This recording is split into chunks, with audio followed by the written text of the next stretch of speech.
Bulletin میں سب سے پہلے آپ کو بتائیں، رکن پنجاب اسمبلی نذیر چوہان نے کوٹ لکھپت جیل سے رہا ہوتے ہی جہانگیر ترین گروپ سے علیحدگی کا اعلان کر دیا۔ کہا جہانگیر ترین نے انہیں اپنے کیس میں استعمال کیا، مشکل وقت میں ایک فون کال تک نہیں کی۔ انہوں نے کہا کہ ان کا لیڈر صرف عمران خان ہے۔ ان کا کہنا تھا کہ بہت سے منافق لوگوں کے چہرے سامنے آ گئے۔ جہانگیر ترین کے لیے وہ روزہ رکھ کر عدالتوں میں پیش ہوتے رہے۔ ترین گروپ کے دیگر ارکان کو ان کی مثال سے سبق سیکھنا چاہیے۔ میرا جہانگیر خان ترین کے گروپ سے کوئی تعلق نہیں ہے، نہ میرا کوئی واسطہ ہے جہانگیر خان ترین گروپ کے ساتھ۔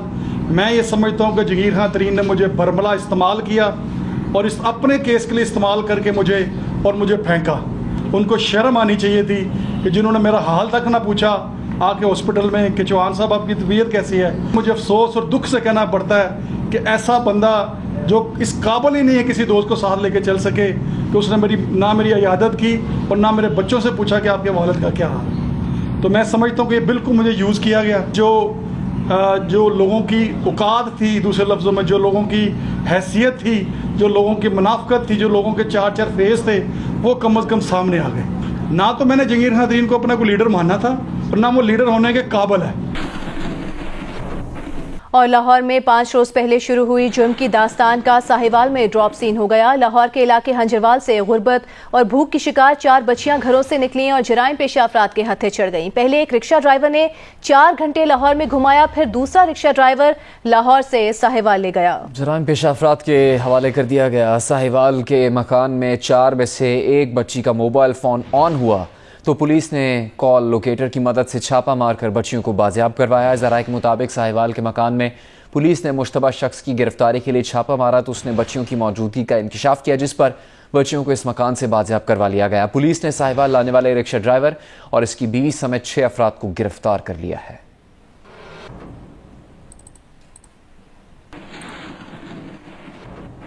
سندھ میں بد انتظامی پر وفاق ایکشن لے گا۔ وفاقی ادارے منشیات کی اسمگلنگ، بھتہ خوری اور جرائم پیشہ عناصر سے نجات دلانے کے لیے سندھ میں متحرک ہوں گے۔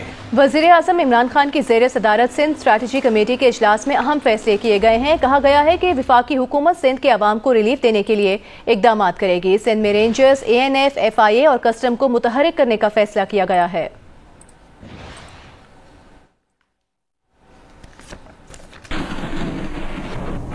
تحریک انصاف کے نذیر چوہان ماضی میں شہزاد اکبر پر سخت الزامات لگاتے رہے ہیں۔ وہ شہزاد اکبر کا نام لیں یا نہ لیں، ان کی زبان شہزاد اکبر کے لیے ہمیشہ سخت ہی رہی۔ تاہم گرفتار ہونے اور جیل جانے کے بعد ان کا سافٹ ویئر اپ ڈیٹ ہو گیا۔ وزیر اعظم پاکستان سے یہ گزارش ہے کہ فوری طور پر جو آپ کے دائیں بائیں بیٹھے ہیں سر، یہ ان الیکٹڈ ہے۔ میں نے پہلے بھی ریکویسٹ کی تھی، یہ ہماری پارٹی کو نقصان پہنچا رہے ہیں۔ ذرائع کے مطابق ایک موقع پر جہانگیر ترین نے نذیر چوہان سے شہزاد اکبر سے متعلق الزام کے شواہد کی موجودگی بارے دریافت کیا تو نذیر چوہان کا کہنا تھا کہ ان کے پاس نہ صرف شواہد موجود ہیں بلکہ وہ ان کے آبائی علاقے گجر خان سے بھی ہو کر آئے ہیں۔ دوسری طرف جیل پہنچتے ہی نذیر چوہان کے رویے میں شہزاد اکبر کے لیے تبدیلی نظر آنا شروع ہوئی اور جیل سے رہائی کے بعد نذیر چوہان شہزاد اکبر پر مہربان اور جہانگیر ترین سے سخت ناراض۔ شہزاد اکبر صاحب نے بھی جو بڑے پن کا میں سمجھتا ہوں کہ بہت زیادہ ایک بڑے بھائی کے ہونے کے ناطے جو انہوں نے کردار ادا کیا، میرے لیے انبلیویبل تھا۔ جہانگیر ترین پر سخت الزامات سافٹ ویئر اپ ڈیٹ کا نتیجہ ہیں یا کچھ اور، خود نذیر چوہان کی زبانی ہی سن لیتے ہیں۔ آپ کا سافٹ ویئر جیل میں اپ ڈیٹ ہوا، تھانے میں ہوا یا FIA کے دفتر میں ہوا؟ دیکھیں بات پتہ کیا ہے، جب انسان کو اپنی غلطی کا احساس ہو جاتا ہے نا تو وہ سافٹ ویئر اسی وقت اپ ڈیٹ ہو جاتا ہے۔ پاکستان تحریک انصاف کے سردار عبدالقیوم نیازی 33 ووٹ لے کر آزاد کشمیر کے 13ویں وزیر اعظم منتخب ہو گئے۔ نو منتخب وزیر اعظم سے آزاد کشمیر کے صدر سردار مسعود خان نے حلف لیا۔ مسلم لیگ نون اور پیپلز پارٹی کے مشترکہ امیدوار چودھری لطیف اکبر کو 15 ووٹ ملے۔ اپنے خطاب میں وزیر اعظم آزاد کشمیر کا کہنا تھا کہ ان کے سامنے مسئلہ کشمیر بڑا ایشو ہے، ریاست کے لیے ان کی جان بھی حاضر ہے۔ کہا کہ آزاد کشمیر میں بھی احتساب کا نظام لائیں گے، ریاست کو کرپشن سے پاک کریں گے۔